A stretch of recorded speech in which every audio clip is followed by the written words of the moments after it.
and then we'll see if we keep the recording or not.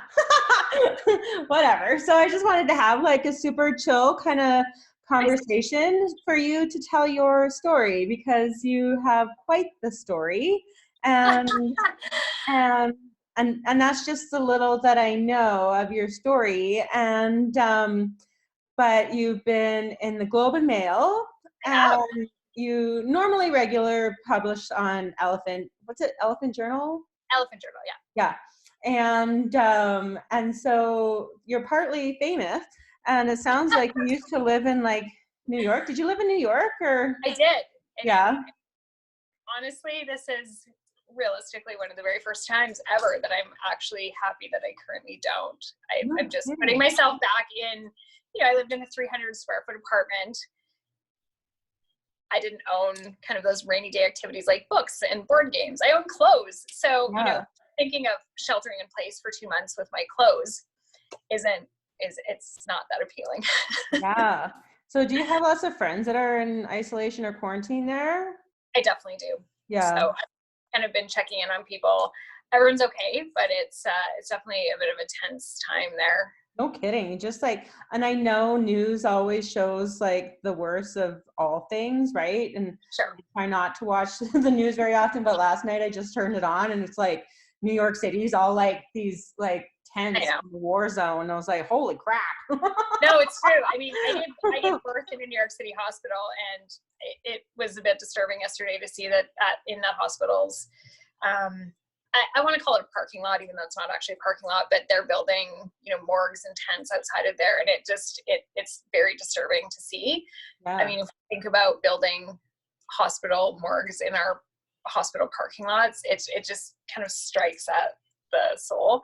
Wow. One thing about New York City is a lot of people are actually not from New York City. So many people that I know have actually gone to shelter in place with their families or with someone else somewhere else. So that is one kind of positive benefit, is that most New Yorkers aren't actually New Yorkers. That's also fascinating. I did not know that. I went to New York City one time, and I was like, oh my goodness, me and my husband were like, we could totally move here if we didn't have children. Sure. And if we didn't have that other side of us, we're like, let's live in the mountains in like a very secluded place. So it's like one extreme to the other, right? Exactly. Totally. It's a cool city. But anyhow, so so what were you doing like a month ago? A month ago, I still own it, and I'm still responsible for it, but my business is called My Body Couture, and it's on 17th Avenue in Calgary. And I see people primarily one-on-one, although I actually did have 2 group classes per week where I help people feel better in their body. So my title is I'm a movement specialist. I work with people primarily who have sore backs, sore shoulders, sore hips, sore knees, and I give them really a custom blend of, I have a lot of different certifications. So I give them a custom blend so that really those underlying, whether it's lack of core strength or too much compression at the joints, that people can actually move forward and ditch the underlying reason why their bodies are achy, creaky, in pain, etc. Mm-hmm. So as of Monday, a week ago, so about 10 days ago, closing in on 2 weeks, I guess, the government mandated that no Albertan shall go to the gym. And although I have a one-on-one studio, so it sits in something that looks like a bit of a gray zone on one level because it's a private service, my licensing is as a fitness facility. So that was the end of any personal service delivery in that studio space. The group classes that I teach, my studio space is actually only 400 square feet, so I'm not doing group classes in there. I was using a community center, and that was also shut down. So that was an immediate, we're not, there was actually a 24-hour window where all of a sudden my son didn't go to school anymore and I didn't go to work anymore. So it was just instant. So how did you feel in that moment? Was it like, holy hell? Well, I sort of was saying earlier this week, maybe it's not the best way to describe it, but I could see the storm brewing. And in a certain way for me, it sort of shot the bullet to put the wounded animal out of its misery, because it was done. I didn't need to stress about it. It was just, it wasn't putting me in personal conflict. That Sunday or Saturday, I had actually called all of my clients, figured out who was comfortable, who had the capacity, who was still even working downtown, etc. And then I was like, is this socially responsible? Is this something that I should be doing? Is this putting me at risk? Is this putting any of my clients at risk? So in a certain way, it was just a great moment, because I could just process it and move on. Mm-hmm. Yeah, I always say, like, a door closes so another one can open. So how does that door open? And where does that door lead you to? It's a good question. So when the community centers got shut down, I exchanged emails with the community center coordinator on the Monday, and I actually had a class that night. And so that actually ended up being a bit of a gift, because I had students that were scheduled to arrive at my class that night. So I didn't have time to sit around and strategize, or to sit around and delay and kind of see what happened. I needed to deal with that class of people, and I needed to find an option and an opportunity for them. So fortunately, a couple of years ago, I had a little bit of a rough patch in my business, and I had already taken steps to go towards the online route. It certainly wasn't as substantial as what I'm doing now, but I diversified the business. I became the exclusive Canadian distributor for a product called Yamana Body Rolling, which I teach, and I also lead teacher trainings. So I already had an online sales portal. It's not really meant for fitness classes. It's meant for selling product, but it already existed. I could create listings so that people could immediately jump online and pay. I was already familiar with the platform called Zoom that we're all using now. I had conducted some other meetings, and so it was a really quick, $200 spend to just get that onboarded. And then I was able to literally send out the link for that class within a few hours, and we didn't skip a beat. And so by the next morning, I was already, again, I communicated with all my clients to see who was staying, who was going, who was transitioning, because I have some clients who are literally so far underwater with dealing with pandemic management and different high-level concerns at different companies that they just don't have the capacity right now. Just kind of seeing who is where and starting to deliver services from my living room. Mm-hmm. Yeah. So I know I've talked to lots of other trainers, those who are really hands-on with their practice, and you were doing like one-on-one, like pretty hands-on. I was. So how does that feel now, doing it online? Like, how does that working? What's it kind of looking like now? Like, how do you maintain that, even that energy and that love and compassion, in let alone what you do? So tell me about that. Well, a lot of my clients I have a really great relationship with. Mm-hmm. So it crosses into a really personal relationship. That doesn't go away. Mm-hmm. So we still have this interactive two-way dialogue. That part I really love, because I've been laughing because I'm like, we're all going to turn into feral cats at the end of this. By 2 weeks in, I've almost forgotten what it was to deliver service live, because mm-hmm. I'm just used to now, okay, this is how we talk now. This is what we do now. The interesting thing, and something I've actually loved and my clients have all appreciated, especially anybody who was already a client, is that we're actually working on new things. So in my studio, I had equipment, I had props, I had kind of a way that we did things. And I'm definitely someone who likes change. I've never shied away from that. I mean, I moved to San Francisco, I moved to Montreal, I moved to Toronto 3 times, I moved to New York, I moved to Calgary, I moved to Edmonton. That's all in my, adult life. Mm-hmm. So I'm someone that kind of, I wouldn't say I enjoy chaos, but kind of, and I like change. So what's that? You're adaptable. I am very adaptable.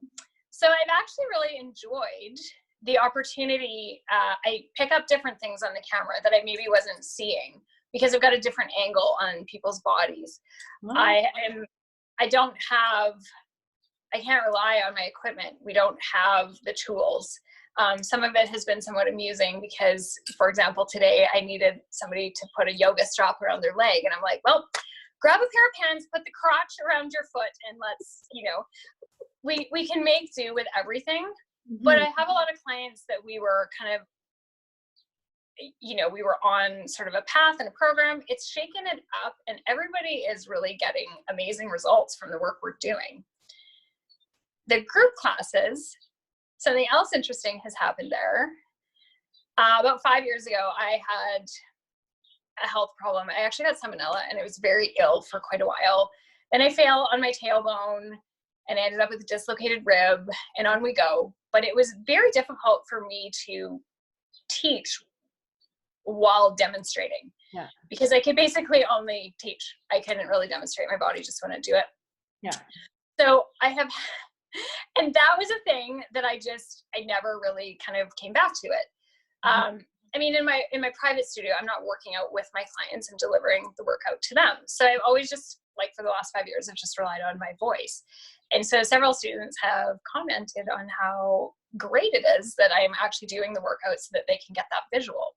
So I think everybody is kind of like, wow, we can see some great things in this. We're working on parts of the body that maybe we wouldn't have. We're getting different angles. Even just on a prop level, we're shaking it up. I've asked several clients if they can maybe get, you know, cans of soup, and we can use those.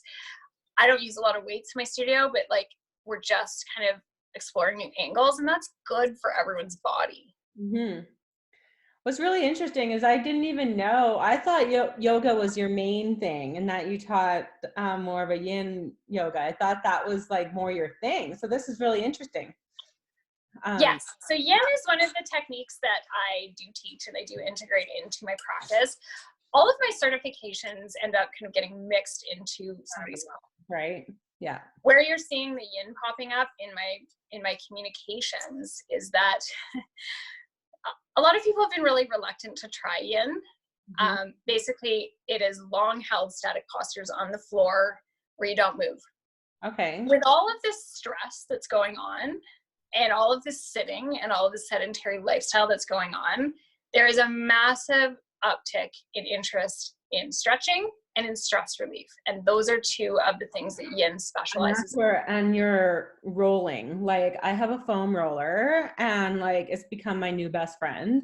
Right? Because like, I know, like, I work from home, so it's not that bad for me, but you know, instead of going to the gym every day for an hour and a half, I'm like doing a half-hour workout in my basement, you know, and so time-wise of moving isn't there what it used to be. And like, I feel it on my back. Even today running, I'm like, I didn't know that my erector spinae was supposed to move when I run. I mean, I have 14 classes a week that I'm teaching right now, which is clearly that's an uptick from 2.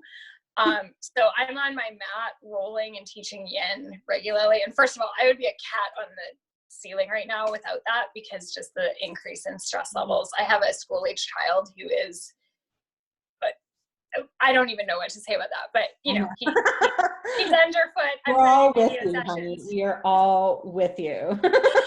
I think every single possession that we collectively own is currently out on either a floor or a countertop right now for, you know, it's just, but so I would be in a totally different state without the work that I do. But even in my own body, I'm feeling kind of like, wow, the sedentary lifestyle is really something. I wouldn't say I'm in pain. I mean, the work that I'm doing is keeping that away, but even after 10 days, I really feel just sort of that downtick in steps and uptick in things that happen to your body when you sit on the couch and look at your phone a lot. Right. Like, your neck gets sore, and like, you end up shrugging more. Like, all the more importance of, like you said, stretching and moving. So, okay. So it's new, it's kind of, I wouldn't call it a pivot really. It's just like opening doors.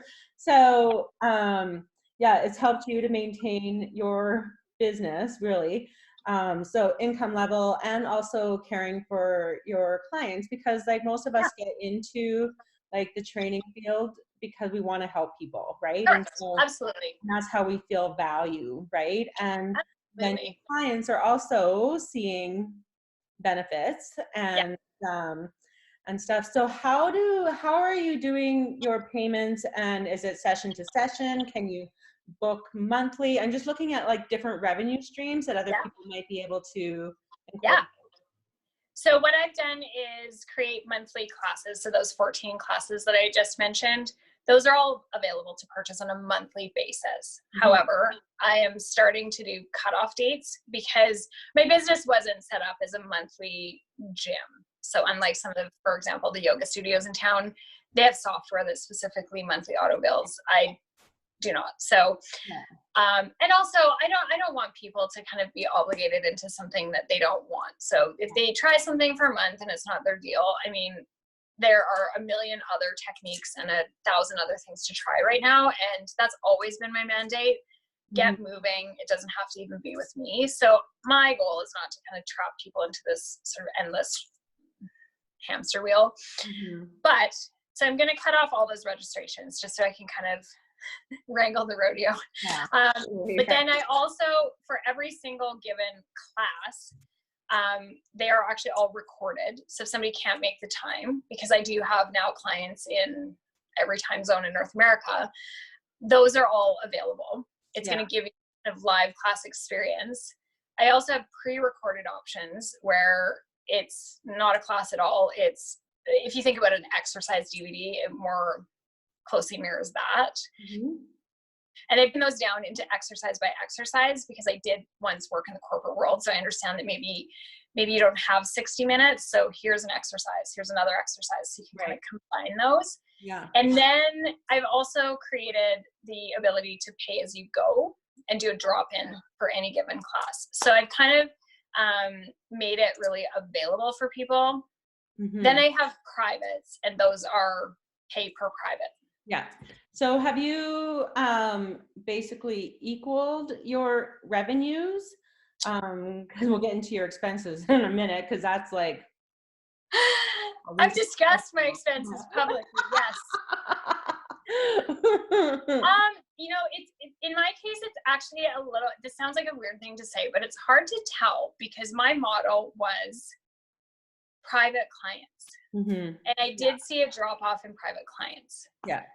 Just because people are, you know, busy and and I think there was a whackload of sticker shock for like, at least I feel like it's like calming down a little bit, but that could just be my perceptions because I've distanced myself from social media quite a bit and the news, but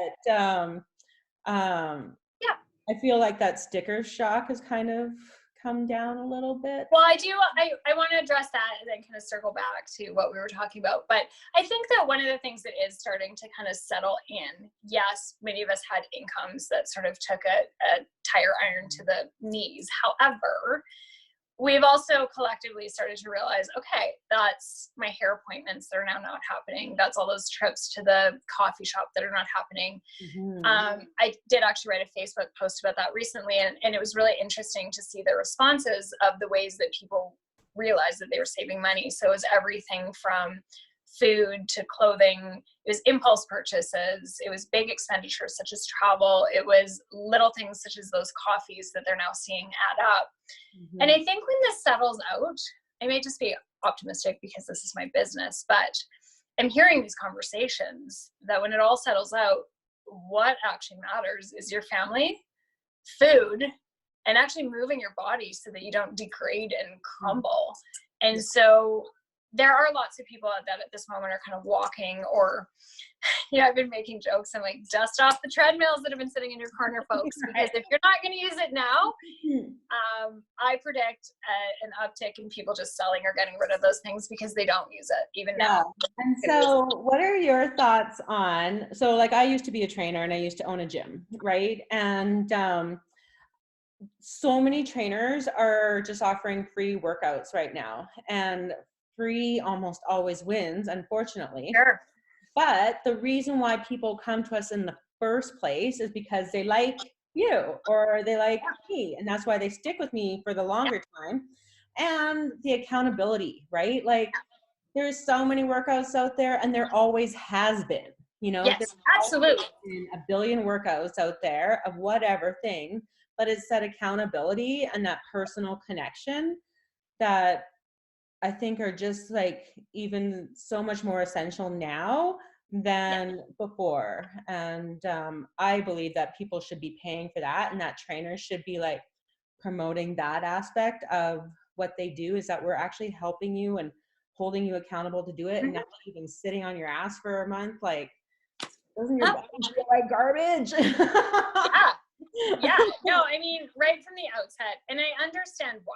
We were all put in a situation immediately where we just went from, on Sunday we had a facility, and by Tuesday morning at, midnight we didn't. So within a 24-hour window, it was like, whoa. Yeah.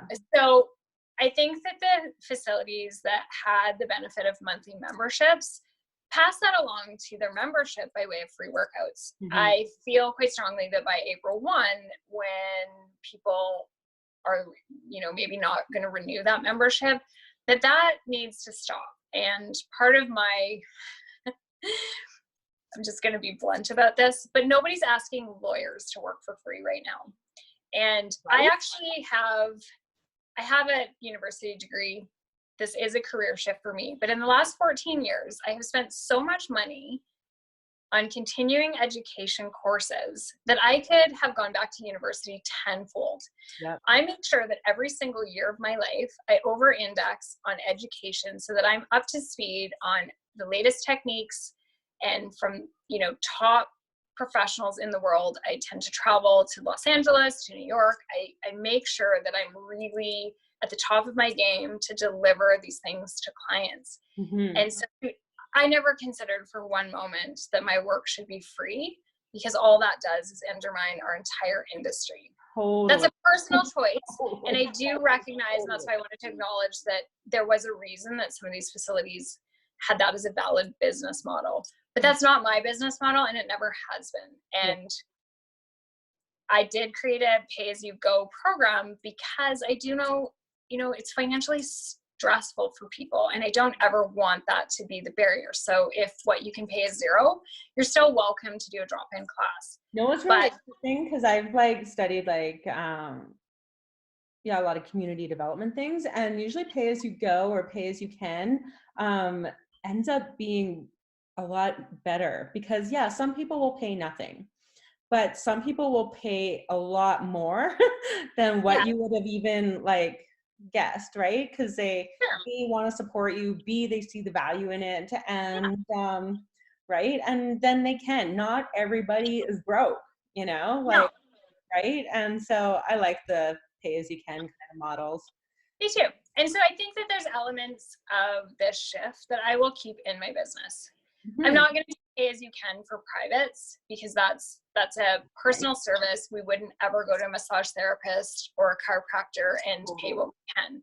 But when it comes to a class, I will adopt that model. That is an acceptable model, and it helps people who actually do have a need, because nothing in my work has ever been about making it elitist or making it inaccessible. I'm always encouraging people to, I'm really big on educating clients on a really deep level. So let's teach you about your anatomy. Let's teach you about those sensations. Let's teach you about a lot of the things I learned in teacher training, so that you can go out and one day you don't need me. So I never want money to be a barrier.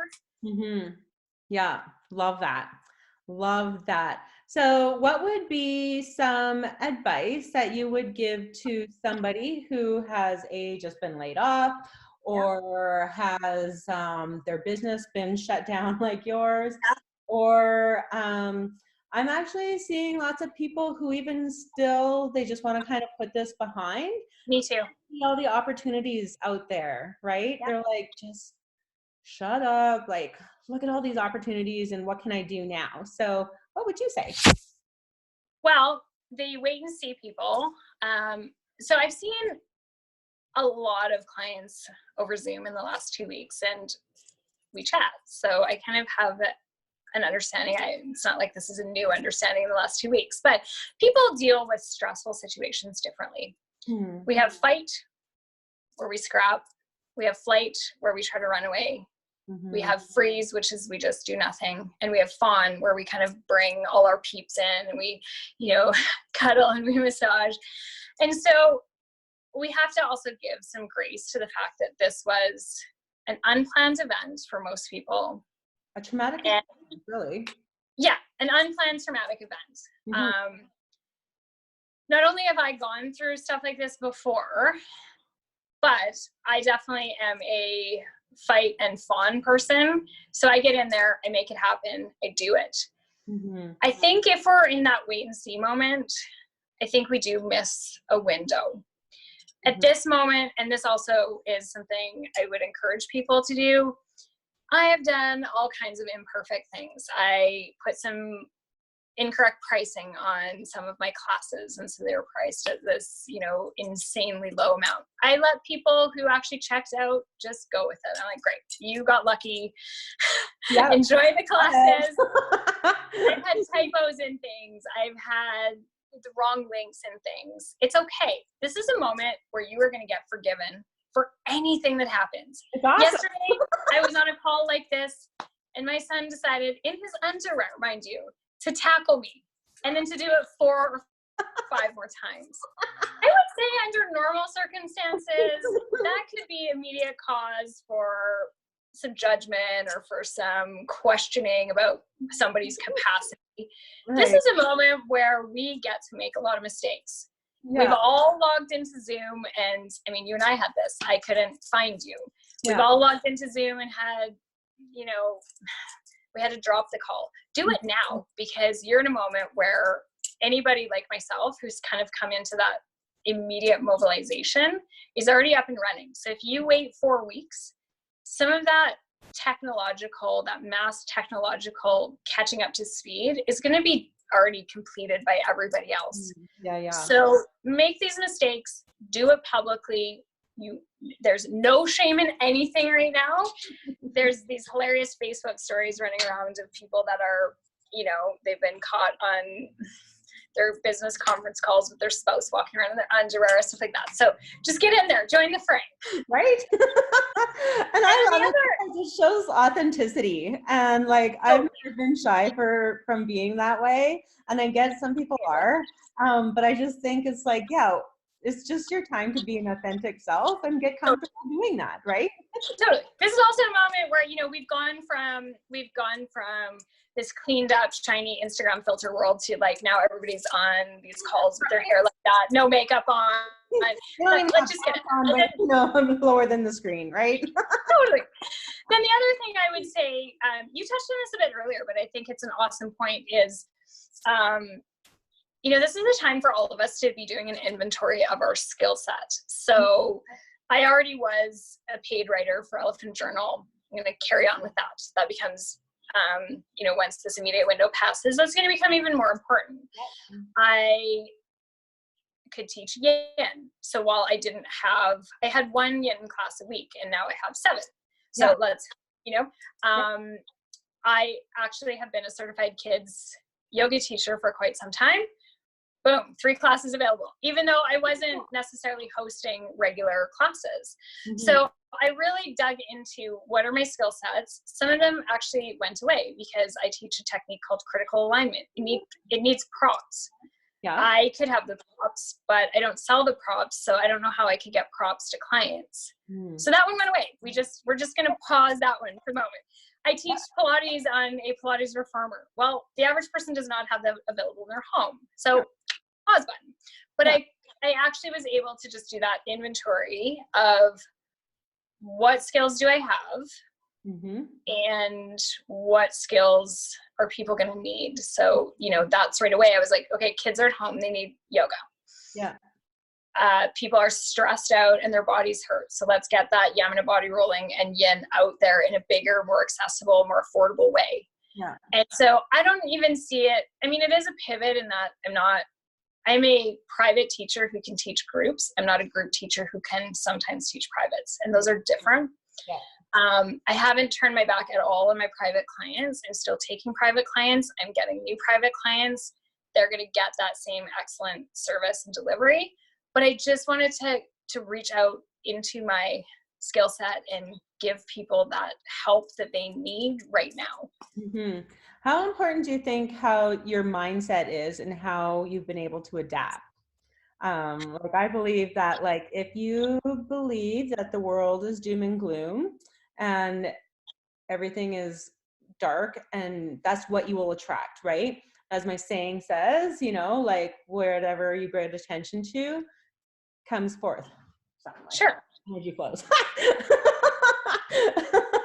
You know, and so if you like have a more positive mindset and you see the opportunities and positivity in the world, you tend to attract those things more. And kind of like your 4 Fs. And so how has that, like, how have you seen that? Have you seen that? Well, I use different words, but I'm a stubborn person, and I believe that there's a way out of every situation. I will not allow my business to fail. So you touched on this earlier, but we're now in a situation, and I'm certainly not alone in this country, where there is no cessation for even 1 penny of any of my expenses, not in my home, not with my vehicle, not with my corporate rent. So that is also part of the immediate mobilization, because everything is due April 1st, just as it was before any of this unfolded. So my mindset is, at some point this will end. It's never going to quite go back to normal. We can't have a collective global trauma and something that fundamentally opens our eyes, changes all of us, and just think that we're going to press the green go button and it magically reverses. Yeah. This isn't a movie. Yeah. So knowing that, let's make this happen and make the best of it. And actually, I think it was the second day, it was Tuesday, I did allow myself to go into the hole. I'm not someone who cries a lot. I literally cried more than I have in my entire life put together all in one. But then it was kind of out. And by that afternoon, I had sessions, and away we go. So I think that mindset, of course, if you think you're going to fail, this is a moment when actually that probably, unfortunately, is true. I have never doubted myself for one moment that I couldn't sort this out. I'm not saying it's easy. I'm not saying, I've presented this story in a way that's like, oh, we just turned on a dime and here we go. There's definitely been some tough moments when I look around my apartment, and I have had some tough conversations with my son because I have basically not paid attention to him for 2 weeks. It's not this golden, easy story, but what an entrepreneurship is. Right? Like, where is the moment when somebody is just handing us free money and this isn't like that. I don't know a conversation just on your thread on your page or somebody else's right now. So the government rolls out these small business helps, and it's $2,000 a month, which is going to do nothing for you. And you wouldn't even be able to supplement your income. And it's taxable. So take off another 20% from that. And so now you're living off of like $1,800 or less, and or I guess $1,600. And your rent is like, you're paying rent at 2 different places. Like, sure, my corporate rent, that actually doesn't cover my corporate rent. So, right. So here's my opinion about that. I'm glad that the government has stepped up to provide assistance. There are people in positions where they can't sell things online. In my building, there is a bakery just underneath me. How do we sell? She largely serviced the corporate market. So all of her contracts disappeared. And I'm sorry, but there's no way to sell enough croissants online to cover that. That wasn't her business model. Yeah. There are clothing stores that are shut down, and they're not, maybe they have a few dollars a day in online sales, but I at least have, I shouldn't use the word at least, I have the good fortune of having a service that can be delivered, and delivered very well online. Yeah. And it can be delivered at different price points, and I can dig into some skill sets and bring those out. Not everyone is in that scenario. So I'm glad that the government programs exist. However, my opinion is, whether this is 2 months from now or 4 months from now or 6 months from now, I am going back to that corporate space. And I'm not going to stand here right now and let my house burn down and not even try to take a hose and stop it.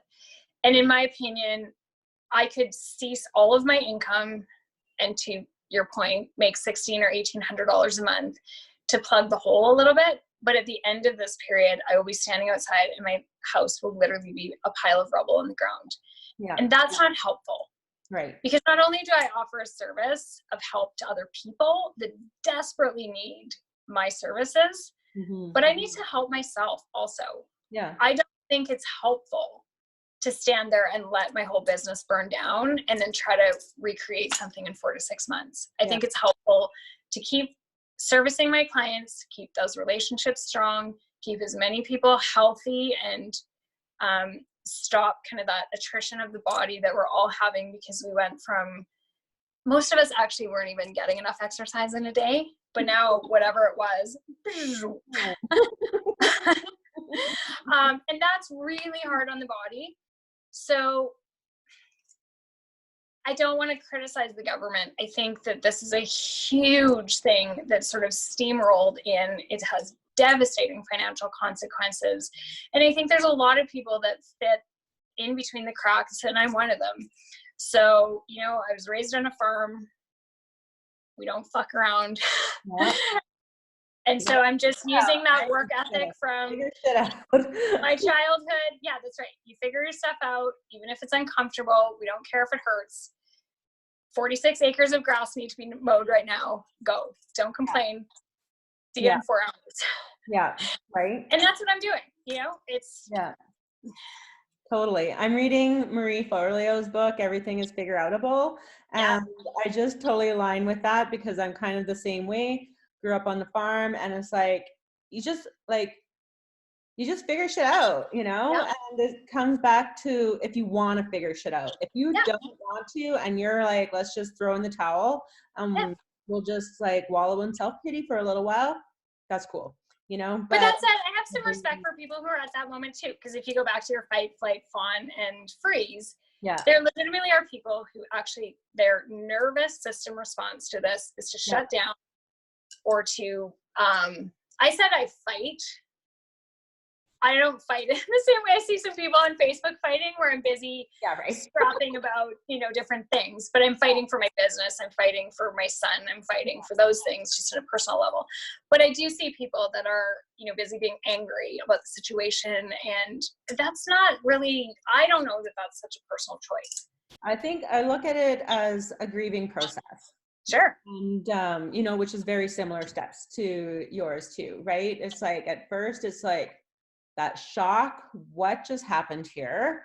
Like, why did it happen? Why did it happen to me? And now I'm angry. And then it becomes like that whole, like I always say, I've lost lots of people in my life, and it's like the hole in your heart never goes away, but you learn to adapt, and you learn to live, and you learn to enjoy life again. Right. Yeah.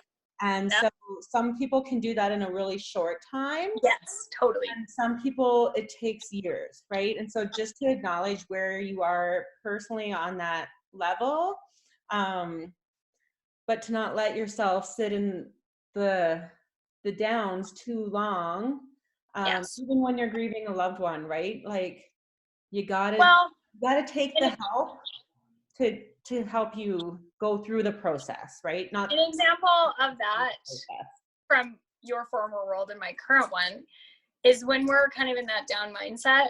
Quite often, the last thing we actually want to do is exercise. Everybody can relate to this statement that if we just do it, it can be 5 minutes, it can be 10, it can be 60, it can be 2 hours, even if it's just a walk. We all end up feeling better. And there's almost no chance ever that we say, oh, wow, I really wish I hadn't done that. Yeah. Or I really feel worse now. And so that's a bit of the moment we're into, is we just have to kind of massage ourselves into the situation. However, I also feel like there's a lot of people with a lot of unresolved, let's call it trauma. So we in our culture have really emphasized the yang of that yin and yang circle, the accomplishing, the doing, the lists. I can't tell you how many people I have over the years, said, how are you doing? And their response is, I'm busy. Or if I've said that in response, I actually mean it as kind of a negative, but they say, oh, that's great. Busy's good. So we have glorified busy. We've glorified, I mean, we can't go to the bookstore, but go on Amazon and look at how many books there are about being more productive, about time management and task management and list making and bullet lists and right? all of this stuff. And so there's a lot of people out there who have never actually dealt with their shit. Mm-hmm. They haven't dealt with their shit from yesterday, let alone last week or a month ago or their childhood. Mm-hmm. And that's not a negative statement. Mm-hmm. It's just a fact, is that there's a certain community that has embraced that. We tend to be yogis or coaches or things like that. Mm-hmm. But this is going to be a really challenging moment for some folks where we've lost our power, we've lost our status, our air miles points can't even buy us a flight anywhere right now. We can't go out to parties and network and be the bigwig. We can't drink the problems away. I mean, I guess we can at home. We can't gamble the problems away. We can't go to stores and shop them away. We're gonna have to sit in our crap. And if we haven't ever done that, it's gonna be a flood that kind of pops out. So I recognize even that there's entrepreneurs who are in that situation. Yeah. Who might just feel stuck because there's this ball of.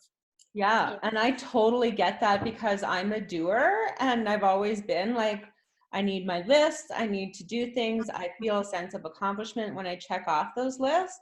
Sure, me too. And then I got laid off last summer and it was just like, whatever. Okay. I know how to market. This is what I've done. Like, I know what to do and I'm doing it. And then I got a coach, and she used to be a yoga instructor, and she brought in this whole concept of just being and not doing. And I'm like, what the hell does that even mean, to be? What do I need to do to just be? And she's totally don't do anything, just be. I'm like, what does that look like? What do I, and I have to do, like, and this has been 6 months of working with her, and I'm still like, I'm starting to get it a little bit more, that like, I don't have to do things on my business, and I just have to feel where I am and acknowledge that maybe now I'm great and maybe now I'm not. And that it's okay to just step away if I'm not feeling good or whatever, right? But that's 100%. hard work, man. That's so hard. And that was like such a foreign concept to me, like until like 6 months ago. And I'm like, being? Oh no, I relate to that. I'm a total type A that was, busy I was one of those folks that I just mentioned where there wasn't 5 minutes of wiggle room in my calendar. And now I teach for those personality types. Yeah. I mean, certainly someone who's introverted or not that way can still relate to me. Mm-hmm. But I teach techniques that are very much with that in mind, because that's me. And like you, I've had a few good falls on my face and scraped my forehead, and had to kind of go through some of that stuff where I had to get back in touch with my emotions, and I had to get back in touch with just chilling out and being. And I think it's one of the hardest things that has ever happened. But that said, here we are, we're all just being. There's nowhere to go. Sarah always asks, like, who are you becoming in this process? So I didn't meet my monthly goals, but who am I becoming in that process? Am I becoming a person that like lives on stress and being in that negative mindset? Or am I like becoming a person who is okay with who I'm becoming? I'm a better person than I probably was 6 months ago. I'm doing like these energy quotes that my husband thinks I'm a wacko on, but whatever. That's awesome. Anyways, how can people best get in touch with you so that they can do some of your classes or even do some one-on-ones with you? What is the best way? So I'm on all the things. My business name is M-Y, Body, B-O-D-Y, Couture, C-O-U-T-U-R-E.